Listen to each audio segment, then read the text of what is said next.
Hello world, welcome back to my channel. My name's Paul. Chennai guys. Now today's plan, for those of you that haven't been following the channel, I'll let you know what's happening. My motorbike KLR 650 just arrived on a ship here. I just arrived here yesterday, did some of the paperwork. I arrived here on a Friday afternoon, so we couldn't get much done.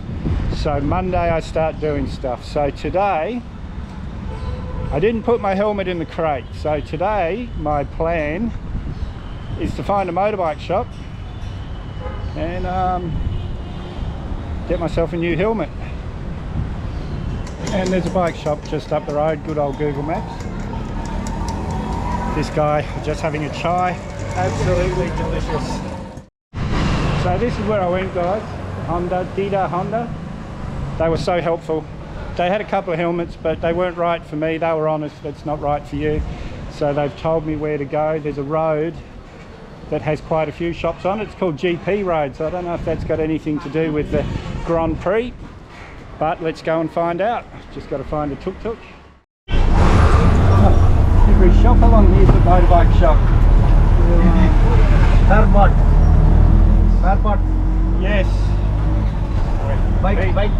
Yes, you're right. People don't realise I'm talking to the camera. They think to them. I've got the camera, my friend. I'm talking to the camera. Yes. So we're getting pretty close to GP Road, and it is the automobile hub. So I think GP is the Grand Prix because it's G.P. Anyway, guys, all sorts of stuff here, but I haven't seen an actual dedicated helmet shop. The guy said there's a few on that road, so let's just head there. So, this whole street, for as far as the eye can see, is car and motorbike parts, but it's just finding a shop that has a helmet that I want. The guy at Honda, very nice guy, he's given me 3 brands, which are the best brands in India. And he reckons I'll spend about $75–80 on a helmet, but we'll see. That seems very cheap to me, but that'd be great if that's all it was.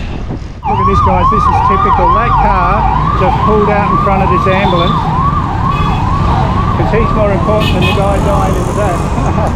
So a motorbike shop I just went into, they couldn't speak English, but when I made it clear I needed a helmet, they pointed me in this direction, so I'm just going to keep walking till I find something, and I'll get the camera out when I find a helmet shop. And my regulars would remember all the trouble I went through, all the searching I did to get a pair of Serengeti sunglasses, and this trip I'm wearing Ray-Bans again. That's because I'll be coming in and out of a helmet, and I don't want to ruin a pair of Serengetis, but I'm happy to ruin a pair of Ray-Bans. Well, the top brand I was told to get was Studs, so I ended up getting it in here guys, on GP Road. That's the main road right there, so it's the beginning of GP Road, and it's I'm not going to bother taking it out of the bag and showing you, because you're going to see it a lot in the next year. But these are the guys that helped me. Thank you very much. Well guys, my last hotel wasn't very good. They were all angry. I stopped in here just to ask the price. This is really nice guys, but it was cheaper than my last hotel. The last one was about 25 US. This is about 22, 23, so it's not much. But here they're so nice, friendly. It's called the King's Hotel in Engon, I think is the suburb. And I asked if I could put some water in the restaurant freezer so I could have some cold water. And they said, oh, just wait a minute, sir. They came and knocked on my door with a fridge. Yes, it's such a difference, guys. I even feel different today. So I'm ready for tomorrow to battle with customs. Get Libby out of customs. Well, I've just been on the phone with my shipping agent. They're going to send all the stuff into customs today. The stupid thing is I did all this when I was in Australia. I sent them everything they needed. There's a whole list of stuff. the proof of registration, proof of insurance in Australia, proof of like photos of the bike, a copy of the carnet, a copy of my driver's license and my international license, yeah, all this different stuff, and I sent that all to them. It seems that they don't know anything about that, but I've got emails from not from the agent but from actual customs. Yeah, I don't know what's going on, guys.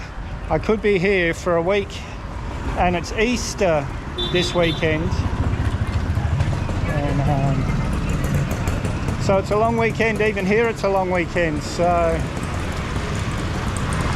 I could be here even longer, but that's all right. It's all part of the adventure, guys. Right now I'm going to go and have a cup of tea, and yeah. And it's hot. It's hot. It's supposed to be the cooler time of year, but it's all right, guys. Libby's here in India, in Chennai. I'm here in Chennai. We just have to go through all the red tape for us to get together. I've got my new helmet, my riding boots, pants, jacket, everything in the crate with Libby. So, oh, and Libby, when I first got this bike, because I've had bikes ever since Janet and I have been together. I've had bikes all my life, but this one, because it's a adventure bike, I asked Janet to give it a name. We give all our vehicles names, and she said Liberté, for freedom. So Liberté got shortened to Libby. That's her name, KLR 650. And I'm back again at my favourite cup of tea place for a cup of tea. This is my new friend. What's your name? Siva. Siva. And my tea man, my Money. Oh yeah, Money, that's right. How could I forget Money? Thanks you. Dhonyavan. Well guys, I told you how I put in all the paperwork weeks ago for permission to the bike to enter India. Well, I emailed them on Friday to find out why I haven't got a response, and they just emailed me back with the NOC, which is the letter confirming that the bike's allowed into India. So hopefully, tomorrow's a holiday, it's Monday today, tomorrow's a holiday, but hopefully Wednesday, Thursday, Friday, I'll have Libby and I can start the adventure. It's exciting, guys. I'm just heading now to the bank because I've got to pay a 2,000 rupee fee, so about $28 US maybe, for the government. So that's okay, I was expecting that. But I'm excited, guys. It was this letter that was slowing me down. All the agents wanted all the stuff that I sent for the letter so they could get permission, but as I've already got permission, hopefully that sped things up.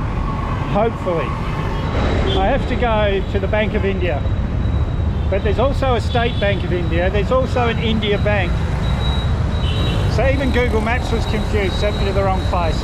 But I went into the State Bank of India and asked them, and like everywhere in this part of the world, I'm finding 3 people just stood there and argued about how to get there. And I said, oh, thank you, and walked out. And I kind of had an idea where they were saying, but then one of the workers came out and actually showed me where it is. So it's just around this corner. He left me here, but that's just India. You think people are being annoying when really they're just really, really nice people. Sunday or June, I figure we're losing 2002, turning away through sunshine and snow, chasing my tail around the globe. Morning. It's a new day today. It's a public holiday, so I can't get anything customs done. I've been hanging around my laptop, things, waiting, swapping emails with the customs agent and all sorts of things, but today there's not, so I'm going to go and get a haircut. There's a museum just over here, but I might put that in a separate video. Keep this one as getting the helmet and getting Libby and make another video in between of exploring Chennai. But for now, I'm going to have a cup of tea at my favourite place and find somewhere to have a haircut. Looking a bit scruffy under here. So I found a hairdresser at last. This guy's going to do my hair.